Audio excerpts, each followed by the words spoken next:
Assalamualaikum warahmatullahi wabarakatuh. Waalaikumsalam warahmatullahi wabarakatuh.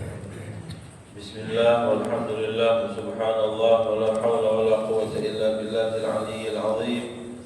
Adada kulli harfin kutib wa yuktab abadal abidin wa dahral dahirin ya rabbal alamin. Allahumma aftah alaina hikmataka wa anshur alaina rahmatak.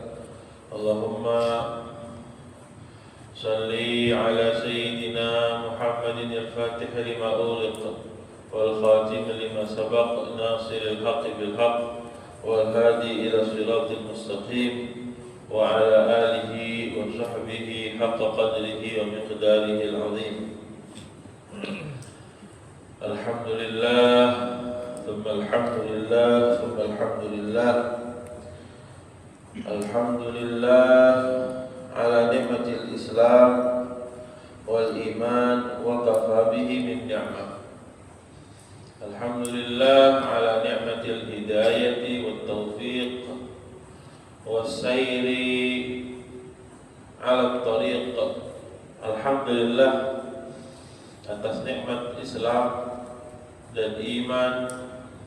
Alhamdulillah atas nikmat hidayat wa taufiq.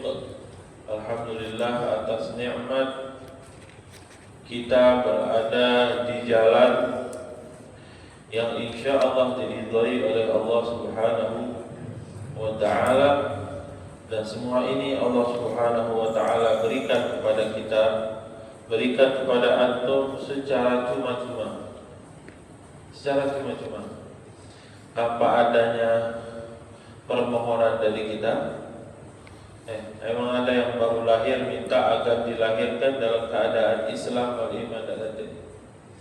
Kita semua dilahirkan oleh Allah Subhanahu wa ta'ala, langsung hati kita dipenuhi dengan keimanan, dengan hidayah, dengan taufiknya Allah Subhanahu wa ta'ala.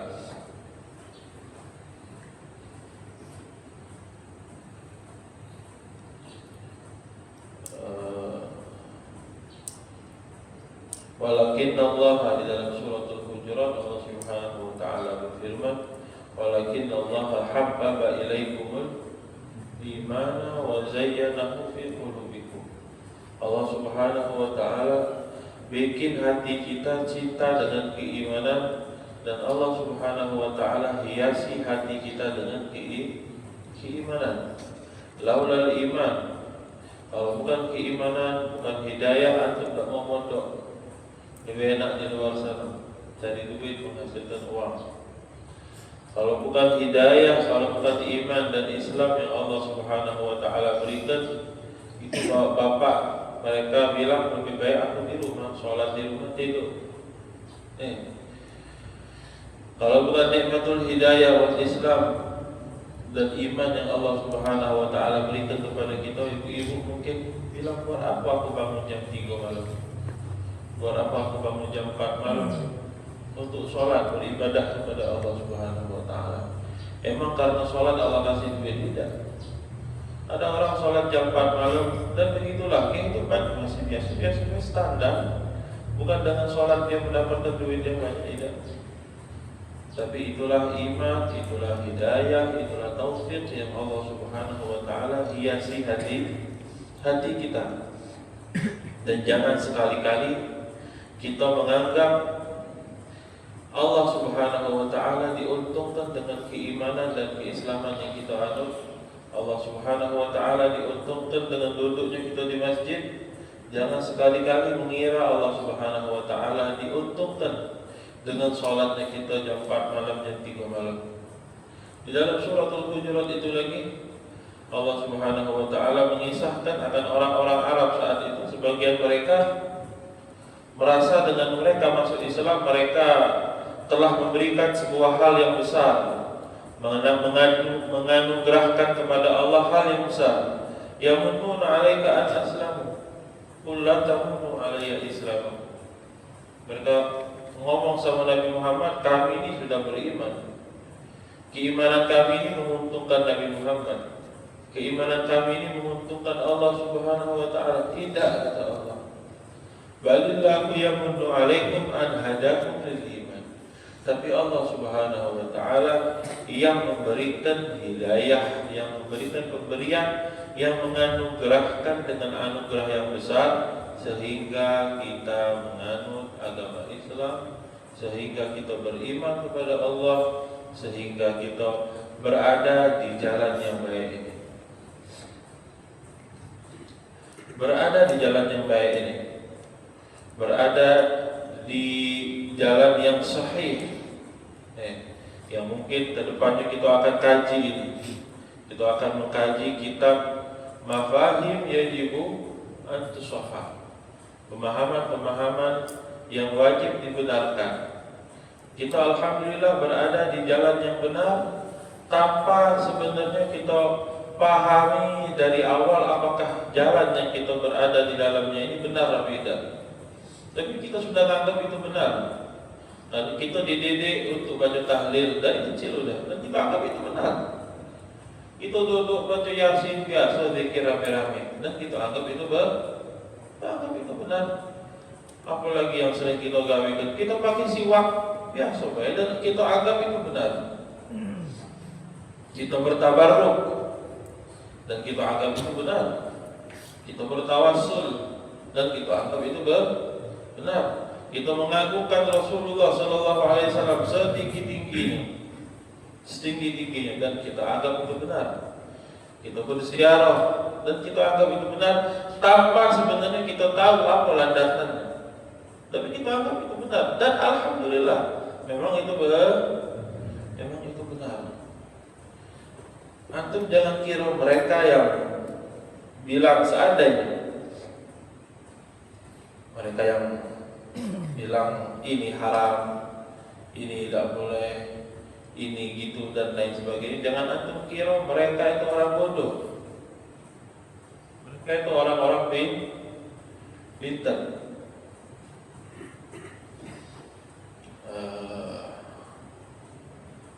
Kalau boleh Al-Faqih contohkan, ada seorang ulama, talibul ilm, tidak masalah. Ada seorang ulama yang bernama Al-Imam Zamakhsyari. Imam Zamakhsyari ini imamnya Mu'tazilah. Imamnya Mu'tazilah. Kita tidak akan berkomentar Mu'tazilah benar atau salah dalam urusan itu. Itu orang pintar betul. Beliau termasuk ulama pelopor berbicara mengenai balaghatul Quran di dalam tafsirnya beliau. Bahkan kalau antum mengaji tafsir, antum kenal ada namanya Al-Imam An-Nasafi. Mungkin antum kenal juga ada namanya Al-Imam Al-Baydawi. Mereka termasuk ulama yang di dalam kajian tafsirnya kembali kepada Al-Imam Zamakhsyari di dalam kitabnya beliau. Ini Imam Zamakhsyari bukan orang bodoh, pintar betul. Wa ma'adzalik beliau Mu'tazilah. Beliau Mu'tazilah. Beliau berpendapat bahwasanya malaikat Jibril lebih mulia dari Nabi Muhammad. Jadi kita tak kasih yang lebih mulia dari Nabi Muhammad. Atau perlu ilmu yang tinggi untuk mengatakan Nabi Muhammad lebih mulia dari yang lain? Tak perlu.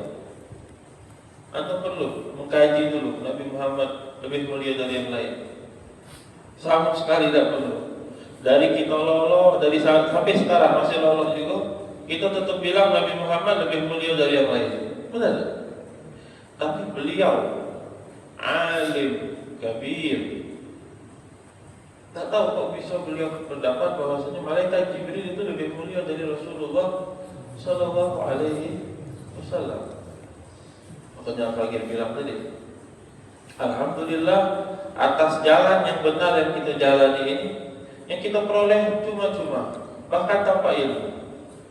Bahkan kita peroleh jalan tersebut tanpa ilmu. Jadi mungkin Al-Faqih bilang, jangan antum kira mereka yang berseberangan dengan kita itu tidak ada ilmunya. Mereka alim, mereka orang-orang pintar, tapi itulah hidayahnya Allah Subhanahu wa ta'ala. Tidak menunggu ilmu dari kita, tapi Allah Subhanahu wa ta'ala yang memilih. Innaka la tahdi man ahbabta walakin Allah yahdi man yasha. Ya Muhammad, kau tidak bisa memberi hidayah pada orang yang ingin kau pilih, fulan-fulan dan bisa. Walakin Allah yahdi man yasha. Tapi Allah Subhanahu wa ta'ala lah yang memilih hidayahnya untuk siapa? Untuk siapa?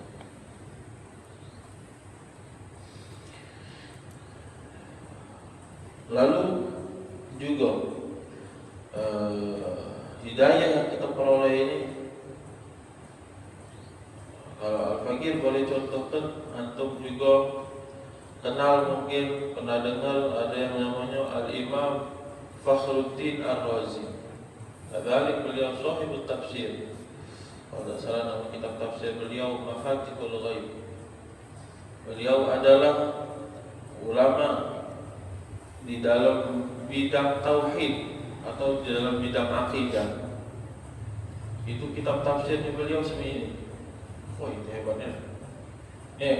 Atau mungkin ngarang buku, nulis sehalaman lagi lama. Beliau punya tafsir segini. Oh ya Allah, hebat. Beliau termasuk ulama yang alim di dalam bidang tauhid. Dan alhamdulillah beliau adalah orang yang kita tiru di dalam tauhid, yang kita ikuti ala manhajina, atau kita ala manhajihim. Beliau pernah diriwayatkan di akhir usianya, setelah beliau mengkaji tauhid sedalam-dalamnya, beliau nengok nenek-nenek, nengok ibu-ibu. Nengok ibu-ibu dipenuhi dengan keimanan yang besar pada Allah Subhanahu wa ta'ala. Kalau dibandingkan ibu-ibu ini sama beliau, tidak ngerti apa-apanya, tapi imannya betul-betul besar kepada Allah Subhanahu wa ta'ala. Akhirnya beliau berdoa, Allahumma, seakan-akan beliau itu seluruh ilmu yang aku ketahui, semua kajian yang aku kaji, tidak ngerti apa-apanya dengan imannya ibu tadi yang besar kepada Allah Subhanahu wa ta'ala, ma'ajahlihim. Padahal mereka biasa-biasa sholat, bisa ngaji, tahu ilmu sebatasnya, tapi keimanannya kok betul-betul besar kepada Allah, keyakinannya kok betul-betul besar kepada Allah Subhanahu wa ta'ala. Beliau berdoa, Allahumma imanan bika ka imanil ajaiz.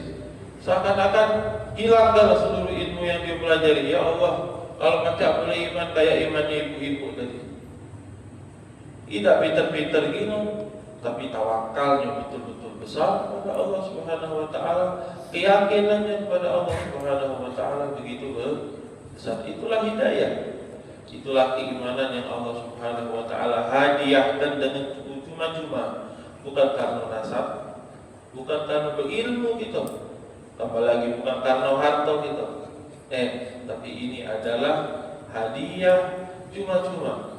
Artinya Allah berikan tanpa kita bayar. Tidak kita bayar dengan ilmu, tidak kita bayar dengan harta, tidak juga kita peroleh dengan jabatan, kedudukan, nasab dan lain sebagainya. Tapi ini adalah hadiah yang besar dari Allah, nikmat, rahmat yang besar dari Allah Subhanahu wa ta'ala.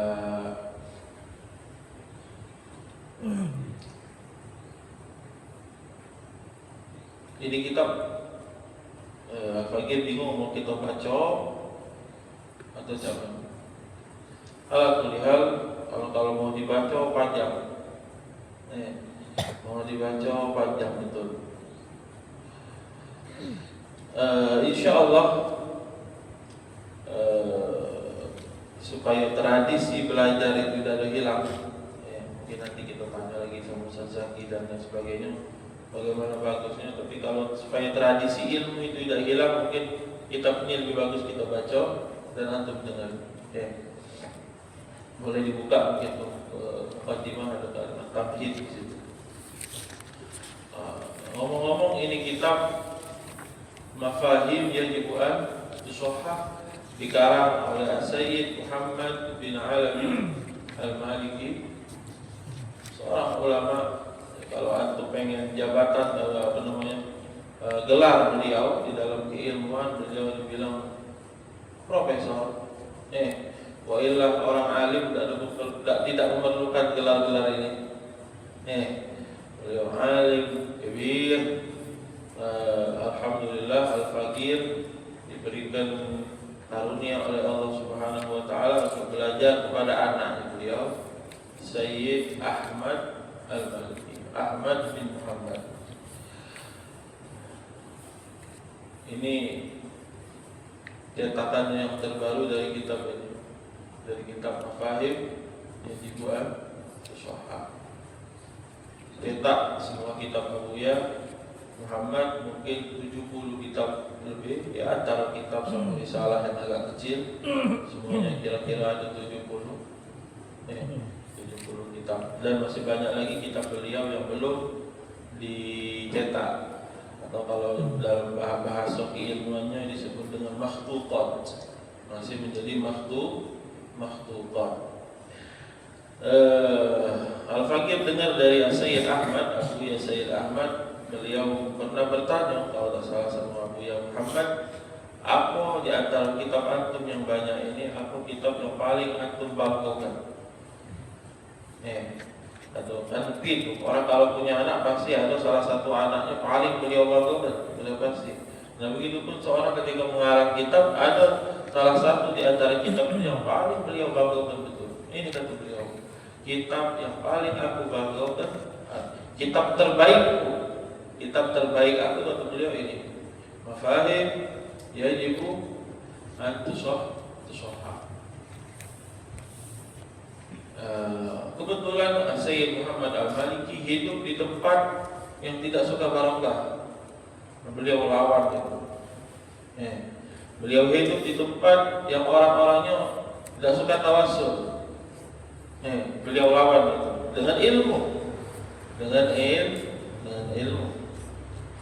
Artinya kalau maksud aku ya gini, kalau antum menganggap antum benar secara keilmuan, kami pun tidak melakukan ini dengan kebodohan. Kami bertabarruk dengan ilmu. Kami tahu dalil-dalilnya tabarruk. Kami bertawassul dengan ilmu. Kami tahu dalil-dalilnya tawassul. Kami ziarah Nabi dengan ilmu.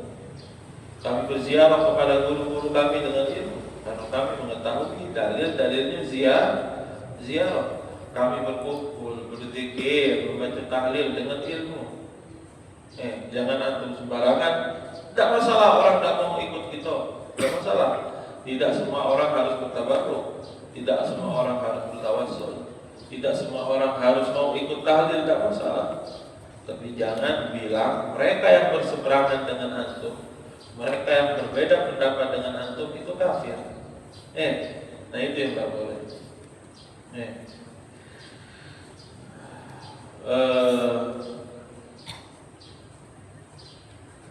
Akhirnya setelah beliau mengarang kitab ini, ada kitab lawan, dilawan kitab. Ada kitab jawaban untuk kitab ini disebut dengan hadhihi mafahimun. Ada kitab lawanan. Jadi beliau hidup di tempat yang kayak gitu. Beliau karang kitab ini, Mafahim yajibu an tusahhah. Setelah itu dirot kitab ini. Ada kitab lain lagi, namanya hadhihi mafahimuna. Inilah pemahaman-pemahaman kami. Ngerot kitab ini, untuk menjawab ini kitab. Dan kitab tersebut dicetak dengan banyak, mungkin dibagi-bagikan di sana. Kitab ini sempat dilarang, tapi karena sekarang zaman sudah mulai terbuka, bahkan di sana pun kitab ini sudah boleh dijual baru mungkin 3-4 tahun terakhir ini. Alhamdulillah, alhamdulillah. Bismillahirrahmanirrahim. Alhamdulillahirabbil alamin wassalatu wassalamu ala asyrafil mursalin Sayyidina Muhammadin wa ala alihi wa sahbihi ajma'in. Amma ba'du, fa inna Allah subhanahu wa ta'ala an'ama alaina bi ni'amin katsiratin ajallaha wa a'zamaha ni'matil Islam wal iman akrim biha min ni'mah wa minha ni'matul amn allati natamatta'u fiha bil amani was sakinati wal itmi'nan fi rubu'i hadhihi al bilad wa minha ni'matu tatbiq syari'ati al islamiyyah bi iqamati al hudud wal tahakkum ila kitabillahi wa sunnati rasulih Muhammad ibn Abdullah sallallahu alaihi wasallam wa dhalika bi fadlillah thumma bi fadlil hukam الذين جعلهم الله حماة لهذه البلاد بلاد الحرمين الشريفين والذين وفقهم الله لخدمتها وشرفهم بالقيام بأمانة الحراسة والرعاية والحفظ لها فبذلوا جهدهم في سبيل ذلك ووجدوا بحمد الله العون في أبناء هذا الشعب المخلص الوفي الذي أعطى البيعة بصدق وحفظ العهد بحق ورعى الذمة في الحضور والغيبة فنحن على ذلك العهد قائمون وبتلك الذمة موفون انطلاقا من إيماننا الصافي وعقيدتنا السلفية ومنهجنا النبوي لأن هذه البلاد بفضل الله طاهرة من كل رجس سالمة من كل شرك بإخبار رسول الله صلى الله عليه وسلم إذ قال لا يجتمع دينان في جزيرة العرب وقال إن الشيطان قد يئس أن يعبد في جزيرة العرب وقال اللهم لا تجعل قبري وثنا يعبد وقال إن أخوف ما أتخوف على أمتي الإشراك بالله أما إني لست أقول يعبدون شمسا ولا قمرا ولا وثنا ولكن أعمالا لغير الله وشهوة خفية. Sayyid Muhammad Al-Maliki makanya Al-Faqih tadi memulai dengan masalah hidayah lil iman dan lain sebagainya karena beliau memulai kitab ini dengan pembicaraan mengenai hal tersebut. Lalu juga beliau membawakan beberapa hadis di dalam kitab ini bahwasanya ini hadis Nabi Muhammad SAW di Jaziratul Arab itu tidak ada dua agama, cuma ada satu agama di Jaziratul Arab. Dan inilah hadis yang menjadi landasan Sayyidina Umar ibn Khattab untuk mengusir orang-orang Yahudi atau orang-orang yang tidak beriman kepada Allah Subhanahu wa taala dari Jaziratul Arab. Tapi harus kita pahami juga secara keilmuan apa yang dimaksud dengan Jaziratul Arab. Ala kulli hal, dan Abu Yaqub menyebut hadis Rasul sallallahu alaihi wasallam artinya ini Madinah dan Makkah dan itu sudah ini dan itulah Jaziratul Arab. Rasul sallallahu alaihi wasallam bersabda, Allahumma la taj'al qabri wathanan yu'bad. Ya Allah, jangan jadikan kuburanku berhala yang disembah. Kuburannya Nabi Muhammad sallallahu alaihi wasallam. Dan Abu yang bilang, wa du'a'uhu mustajab. Doanya Nabi agar kuburan Nabi tidak disembah itu mustajab. Apa maksud dari hadis ini? Maksudnya mereka yang ziarah kubur Nabi Muhammad SAW itu tidak menyembah Nabi Muhammad. Mereka memberikan salam, mereka memberikan sholawat kepada Nabi Muhammad secara langsung. Yang mereka minta siapa? Allah Subhanahu wa Ta'ala. Siapapun yang berziarah kepada Nabi Muhammad, kalau mereka berpikir yang mengabulkan, yang mengijabah doa-doanya mereka adalah Nabi Muhammad, salah atau benar? Ya salah. Siapapun yang kita ziarahi, baik itu ayah kita, ataupun ulama, ataupun solihin, bahkan Nabi Muhammad SAW pun yang kita ziarahi, kita ziarah mengambil barokah dari mereka. Kita tahu mereka orang-orang yang soleh, yang insya Allah dengan bertawassul kepada mereka, doa kita cepat diijabah oleh Allah Subhanahu wa Ta'ala. Bukan doa kita diijabah oleh orang yang kita ziarahi. Kalau kita berkeyakinan yang mengijabah, yang mengabulkan doa kita orang yang kita ziarahi, salah.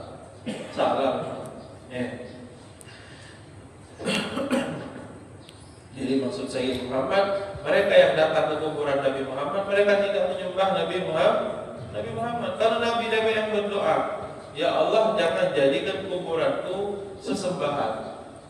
Jadi mereka menyembah Nabi Muhammad? Tidak. Mereka tidak pernah menyembah Nabi Muhammad sallallahu alaihi wasallam. Mungkin nanti dibahas panjang lagi masalah ziarah, atau mungkin Al-Faqir sebutkan besok mantu. Yang paling sering di sana ketika kita berziarah kepada Rasulullah SAW, kita berdoa, kita jenguk, tangannya ngangkat kayak gini, wah langsung dimarahi orang. Kalau sekarang alhamdulillah yang jago sudah asakir, polisi sana. Polisi tidak ngurus masalah angkat tangan, ngadep mano dan lain sebagainya. Yang penting jangan ribut di depan kuburan Rasulullah, jangan lama-lama, cepatlah jalan yang penting. Polisi tidak ngurus lagi. Dulu yang jagonya kiai-kiai. Nah kiai-kiai di sana itu jago, tidak bolehnya kita ngadep kuburan Nabi berdoa. Syirik. Itu syirik katanya. Jalan, cepat jalan, tidak boleh menghadap kuburan Nabi berdoa di dalam kehidupan kuburannya Nabi. Itu bilang, terus ada nih ketika belajar, hadap anak syirik. Itu ngaku ada situ, kiblatnya di sini. Terus anak harus ngajar hadap sana juga. Terus siapa yang mengajarnya?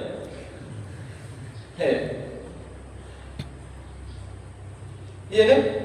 Terus syirik itu. Kan tidak. Syirik apa bukan? Bukan, kita bilang itu bukan syirik.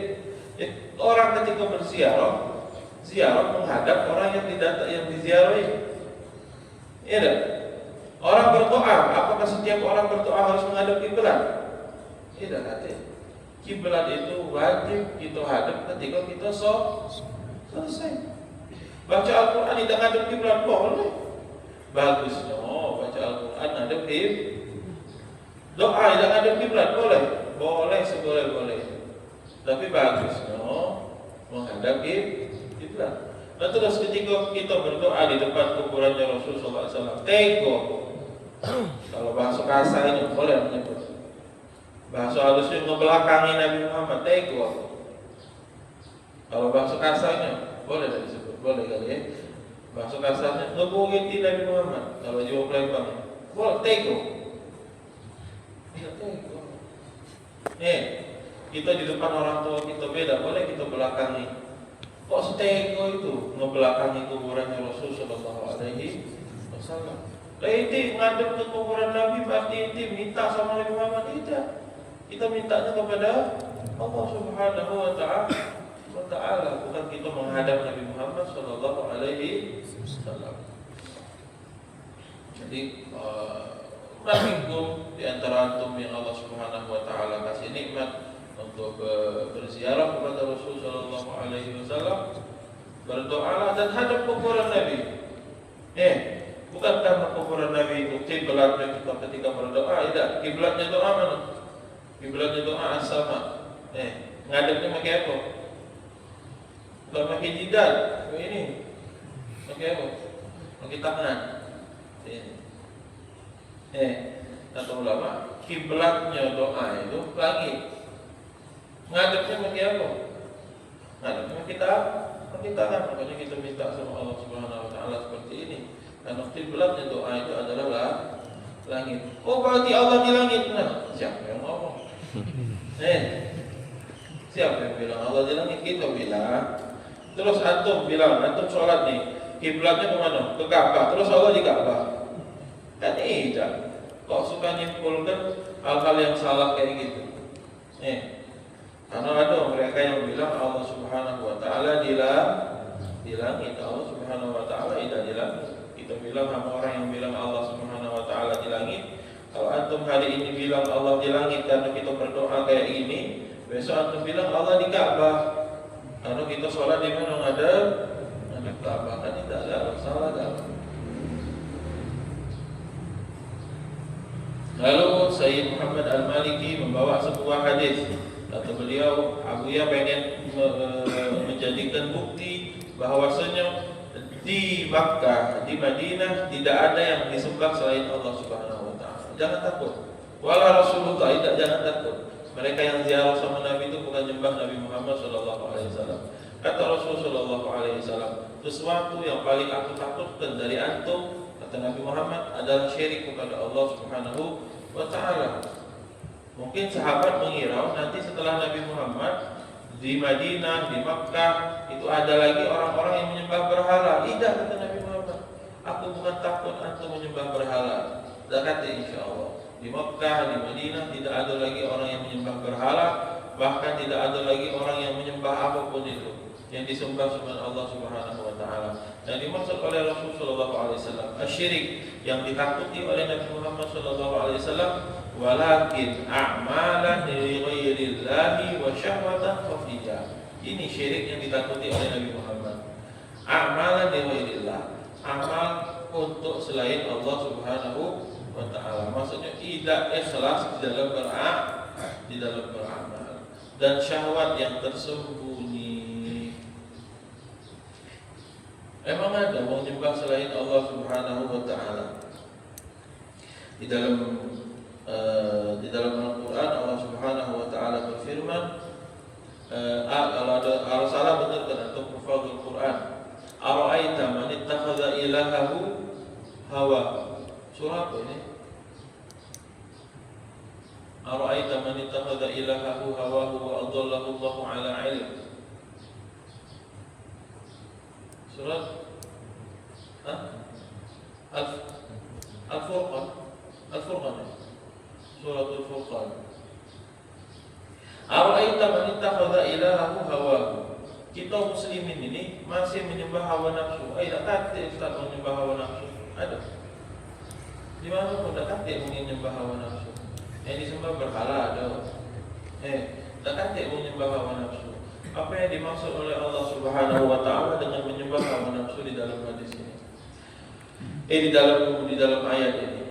Nyembah itu yang taqi al-ibadah taqtadi ihsan. Orang yang menyembah Allah Subhanahu wa taala sudah seharusnya dia menomorsatukan Allah Subhanahu wa taala dalam segala hal.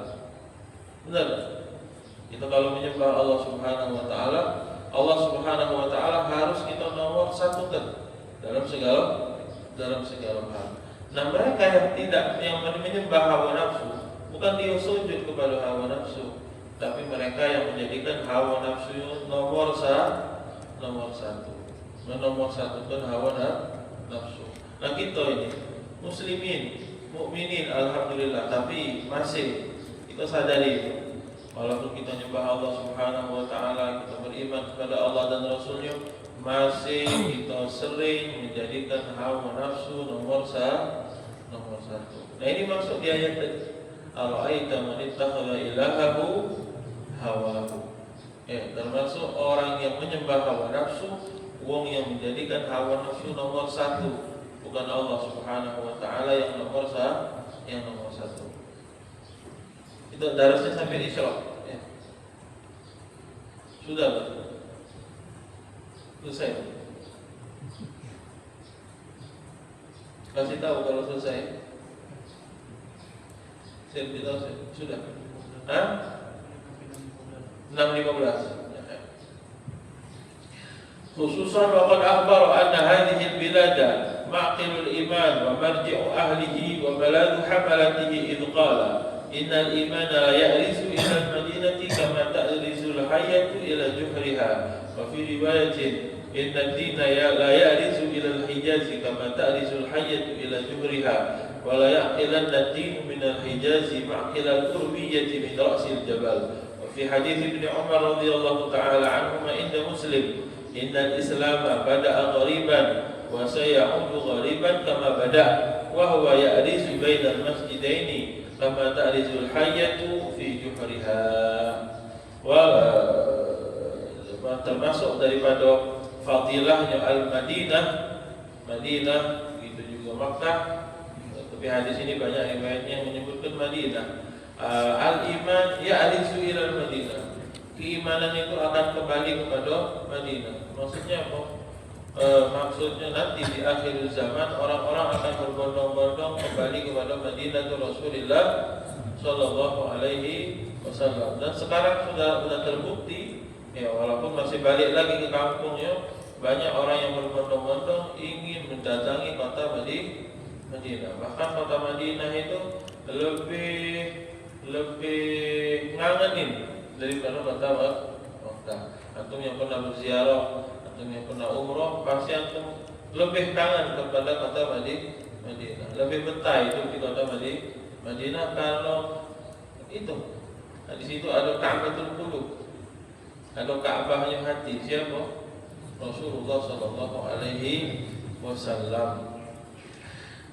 Walaqad amila a'immatu hadhihi al-biladi wa hukamuha mundu bidayati ahdihim ala tarsikhi hadhihi al-ma'ani wa tathbiti dhalika fi qulubin nas ibtida'an min al-marhum al-malik Abdul Aziz alladhi wahada al-jazirata wa jama'a al-kalima wa azala al-fawariq al-'asabiyyah wa hadama al-hawajiz al-unsuriyah fa'asha an-nas mutahabbin yajma'uhum mabda'un wahid وتلم شأنهم راية واحدة راية لا إله إلا الله محمد رسول الله عاشوا على هذا المبدأ وإن اختلفت آراؤهم أو تنوعت مشاربهم فالأصل واحد والولاء واحد والعهد صادق والوفاء لازم ولكن بعض المتطفلين من الدخلاء والعملاء الأجانب يحبون أن يصيدوا في الماء العقر ويشوهوا الصورة ويشيع الفتنة ويلبس البراء الذين لا يعرفون النفاق ثوب السوء وإرادة الشر وهم بهذا يفتحون بابا آخر نحن في غنى عنه ويوجهون الأنظار إلى ما هي غافلة عنه ولكن لا بأس فإن الثقة في الله وحسن الظن في حكامنا أهل العقل والنظر يبعثان الطمأنينة في النفوس بألا يأخذوا بأقوال المشاة ودعاة الفتنة من الذين لا هم لهم إلا تفريق كلمة المسلمين خصوصا وإن في ظل هذه الدولة السنية التي تحمي العقيدة الصحيحة الصافية وتبذل جهدها لنشرها والدعوة إليها في ظل دولة التوحيد التي تنصر العلم وحملته والدعاة إليه وتشجع على البحث العلمي النزيه النظيف في أي مجال كان وعلى أي ميدان ومن أي جهة وتكرم في سبيل ذلك أهله وتقدم لهم الجوائز السخية والأوسمة الرفيعة سواء أكانوا مسلمين أم غير مسلمين سعوديين أم غير سعوديين على حد سواء في مجال الدعوة الإسلامية أو البحوث العلمية والتطبيقية لأن المقياس هو العلم وحده والبحث وحده. Mungkin ya untuk yang lain agak membosankan karena beginilah kita belajar ya, dibaca kitab dari awal sampai akhir. Mungkin kedepannya Al-Faqih tanya lagi sama Ustaz Zaki akan bagusnya kajian kita supaya tidak membosankan. Ala kulli hal, kalau kita pengen balik lagi kepada pembahasan kita yang tadi masalah al-iman, hidayah, taufik yang Allah Subhanahu wa taala hadiahkan kepada kita. Atau kalau kita pengen berbicara ya sebagai penutup mengenai kenikmatan yang Allah Subhanahu wa taala berikan kepada kita, atau para ulama, nikmat dari Allah Subhanahu wa taala itu ada 3 macam. Ada nikmat namanya nikmat diniyah, ada namanya nikmat duniawiyah, ada lagi namanya nikmat ukhrawiyah. Ada 3 macam nikmat itu. Mungkin kalau kita sering sebut cuma nikmat dunia, nikmat akhirat, tidak. Atau al-Imam Ibnu Ajibah di dalam syarah beliau terhadap Hikam Ibnu Athaillah As-Sakandari, beliau mengatakan nikmat Allah Subhanahu wa taala itu ada 3 macam. Ada nikmat dunia, ada nikmat akhirat, ada nikmat agama. Beliau sebut dengan nikmat diniyah. Apa itu nikmat duniawiyah? Semua tahu nikmat duniawiyah. Nanti dikasih makan cuma-cuma oleh Allah Subhanahu wa taala, dikasih baju, dikasih berbagai macam nikmat yang besar oleh Allah Subhanahu wa taala. Bahkan nafas pun nikmat yang besar dari Allah Subhanahu wa taala. Setiap hembusan nafas, setitik nafas yang antum tarik, nafas yang antum hembuskan itu nikmat baru. Jangan kita kira itu nikmat, bisa bernafas itu nikmat lah. Satu hembusan nafas bisa ditarik, bisa dihembuskan nikmat. Bisa narik nafas lagi nikmat. Setiap minum yang kita teguk itu nikmat. Bukan satu nikmat itu ini nikmat, tak, bukan. Ini setiap tegukan yang bisa kita teguk itu nikmat. Bisa teguk lagi nikmat yang baru lagi. Kalau kita minum ini 10 tegukan, berarti ada 10 nikmat dari Allah Subhanahu wa taala. Belum lagi rongga di badan kita ni yang bisa menerima air ini. Ini nikmat semua dari Allah Subhanahu wa taala yang harus kita syukuri. Itulah nikmat duniawiyah. Nikmat ukhrawiyah, apa dia nikmat ukhrawiyah? Nikmat ukhrawiyah adalah ganjaran-ganjaran yang Allah Subhanahu wa taala berikan kepada kita di akhirat nanti. Banyak sekali ganjaran-ganjarannya. Bahkan satu amalan diganjar oleh Allah Subhanahu wa taala berapa? 10. Ya kan? Satu perbuatan baik diganjar oleh Allah Subhanahu wa taala 10. Di dalam Al-Qur'an, man jaa'a bil hasanati falahu asyru amsalihah. Yang berbuat baik maka Allah Subhanahu wa taala beri ganjaran 10 kali lipat. Bahkan di dalam hadis yang lain kata Rasulullah SAW, ila adhafin katsirah. Bahkan tak ada yang tahu berapa ganjaran yang bakal dilipat gandakan oleh Allah Subhanahu wa taala dari amal ibadah yang kita lakukan. Dan ini nikmat. Ini nikmat. Nah, kalau kita pengen kategorikan nikmat apa namanya? Ini disebut dengan nikmat ukhrawiyah. Ganjaran yang besar dari amal yang kecil. Atau dosa kita yang dihapus oleh Allah Subhanahu wa taala, itu pun nikmat ukhrawiyah. Dosa-dosa kita dihapus semua oleh Allah Subhanahu wa taala, itu adalah nikmat ukhrawiyah. Nah, satu lagi yang terakhir namanya nikmat diniyah. Nama nikmat diniyah ini? Nikmat diniyah ini kita bicarakan tadi. Al-iman, al-islam, al-hidayah, wat-taufiq, at-taqwa, takut sama Allah Subhanahu wa taala, takut untuk bermaksiat kepada Allah Subhanahu wa taala. Nah, semua ini kalau kita mau kategorikan disebut dengan ni'matul diniyah. Jadi ada 3 nikmat. Nikmat duniawiyah, ukhrawiyah, sama nikmatul diniyah. Nah, oleh-oleh kalau kita baru bertemu, buat ibu-ibu, bapak-bapak, santri juga Al-Faqih punya oleh-oleh. Apa oleh-olehnya? Kata baginda Rasul sallallahu alaihi wasallam sebagaimana diriwayatkan oleh Al-Imam Muslim di dalam kitab hadis beliau. Ngapa segala nyebut nama kitab supaya tidak dikatakan masing-masing ngomong. Bukan supaya dibilang tahu kitab, tahu ni ancaknya, bukan supaya bilang tahu ni. Itu disebut dengan amanah, dengan ilmu. Kalau kita sampai ke orang, kasih tahu kabar, kayak nonton lah berita. Ini mau di mana kau? Di Metro TV apa di mana? Kita kasih tahu.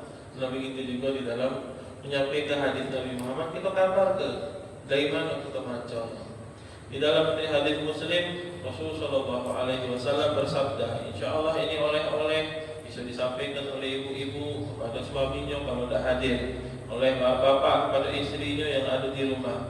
Kata baginda Muhammad Shallallahu Alaihi Wasallam, barang siapa yang sholat sehari semalam 12 rakaat, maka Allah Subhanahu wa taala akan membangunkan untuknya masjid. Allah membangunkan untuknya baitan fil jannah, rumah di surganya Allah Subhanahu wa taala. Ini hadis sahih. Nabi nyampaikan untuk digawekan. Bukan Rasul sallallahu alaihi wasallam sampai ke buat didengar dijadikan bahan ocehan, bukan. Nabi Muhammad sallallahu alaihi wasallam tahu hati kita yang lemah ini kalau disuruh sholat itu beda harus dikasih ganjaran yang besar. Barang siapa sholat sehari semalam 12 rakaat kata baginda Rasulullah, maka akan Allah bangunkan baginya rumah di surga. Nah, akhirnya ulama berspekulasi apa yang dimaksud dengan 12 rakaat ini. Akhirnya mereka cari cara untuk menghitung 12 rakaat ini dengan mudah. 12 rakaat itu adalah sholat sunnah rawatib setelah setiap ba'da sholat atau sebelum sholat. Sebelum sholat subuh 2 rakaat. Sebelum sholat zuhur 2 rakaat. Setelah sholat zuhur antum sholat 2 rakaat. Sebelum sholat asar antum sholat 2 rakaat. Setelah sholat maghrib antum sholat 2 rakaat. Setelah sholat isya antum sholat 2 rakaat. Dan kalau kita hitung totalnya berapa? 12 rakaat. Totalnya 12 rakaat. Barang siapa sholat 12 rakaat sehari semalamnya, sholat sunnah udah pasti, maka Allah Subhanahu wa taala akan bangunkan untuknya rumah di surga. Ini untuk mereka yang menjawabkan hal ini. Mungkin bapak-bapak, ibu-ibu kalau rela untuk keluar dari rumah pagi-pagi nyari duit untuk bayar apa? Untuk bayar kontrakan rumah, untuk bayar angsuran rumah, untuk bayar angsuran mobil, rela keluar. Untuk pagi balik malam, rela panas-panasan, rela kehujanan dan lain sebagainya. Mereka rela untuk semua hal ini. Untuk apa? Biar kebayar kos-kosan rumah, biar kebayar kontrakan rumah atau angsuran rumah. Masa kita tidak mau membayar angsuran rumah di surganya Allah Subhanahu wa taala? Murah, tidak capek. Sebelum sholat dulu 2 rakaat selesai. Habis sholat lagi 2 rakaat selesai. Mudah, tidak capek. Diberikan ganjaran yang besar oleh Allah Subhanahu wa taala dengan rumah di surganya Allah Subhanahu wa taala. Ayo Ustaz, tak mana ni ada rumah di surga tu? Nah, tak tahu. Pengen tahu? Ada yang pernah ke surga? Dah kantik orang yang pernah ke surga.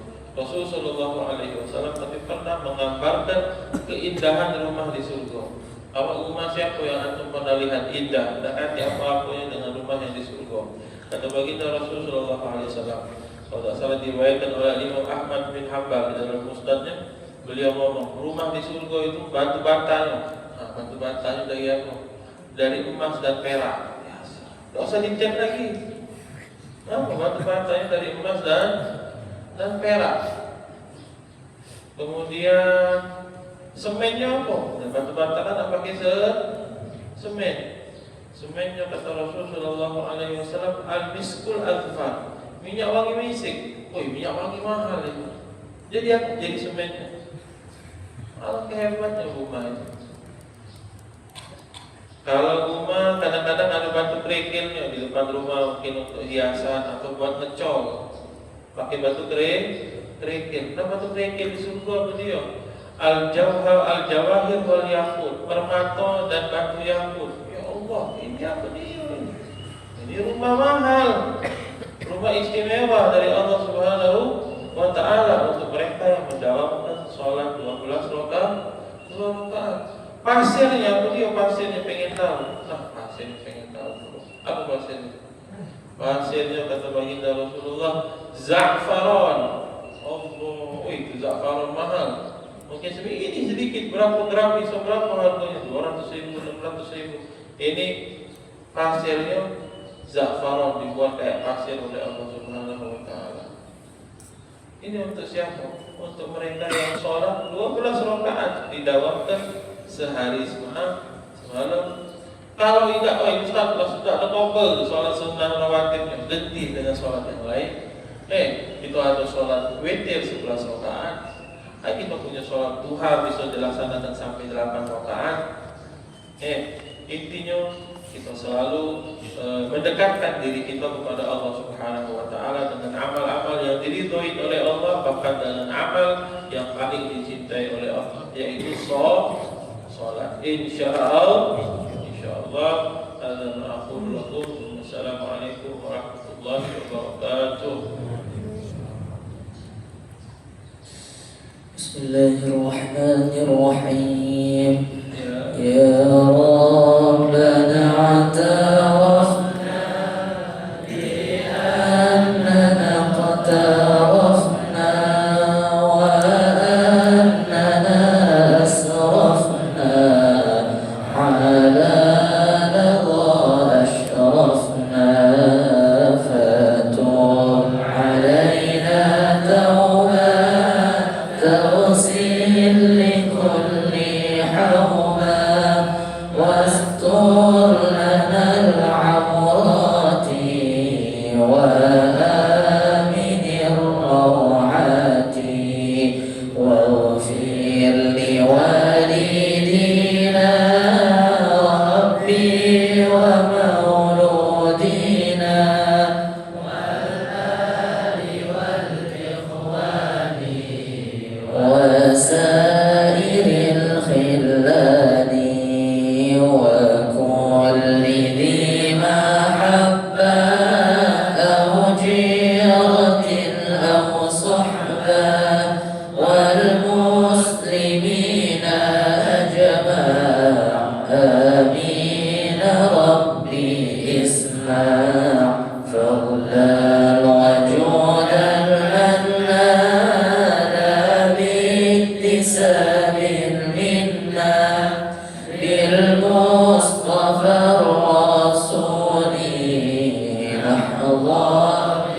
بكل سوني بالمصطفى الرسول نحظى بكل سوني بالمصطفى الرسول نحظى بكل سوني صلى وسلم ربي عليه عبد الحب وآله والصحب عدد طش السحب والحمد لله